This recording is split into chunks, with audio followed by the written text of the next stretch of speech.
First time ko palang pumunta ng Manila, mga kaaliw! Hello, mga kaaliw!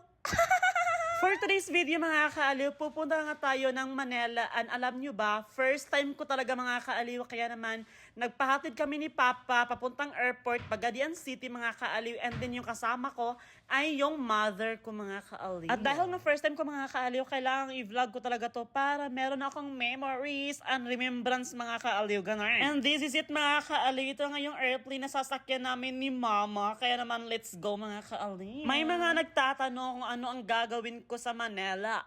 Abangan nyo na lang, mga kaaliw, ang aking pasabog this 2026. Hoy, sana all. Yung biyahe, mga kaaliw, I think mahigit 1 hour plus siya. And ito na nga siya, mga kaaliw.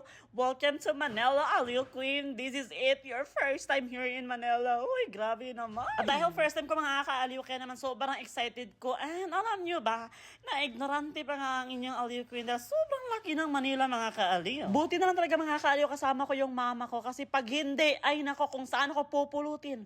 Baka makikita nyo ako manglilimos na lang. Hoy, hindi. Para sa mabilisang transportation, mga kaaliw, nag-book din pala ako sa super taxi para mahatid kami sa aming destination. Paglapag pala, mga kaaliw, sa airport, kitang-kita ko na yung mga building, and paglabas sa airport, mga kaaliw, ito na nga siya ang bungad sa akin, mga kaaliw, ang matataas na building. Sobrang ganda tignan, mga kaaliw. Alam nyo naman, first time ko, di ba? Hayaan nyo na. Papunta na pala kami, mga kaaliw, sa aming pag-i-stayhan doon sa SMDC Air Residence Makati City, mga kaaliw.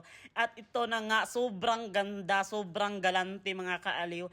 And nasa 31st floor pa kami. Grabe naman. Abangan nyo lang ang aking next vlog, mga kaaliw, dahil i-room tour ko kayo para makikita nyo, mga kaaliw, kung gaano kaganda yung pag-istihan namin. Go!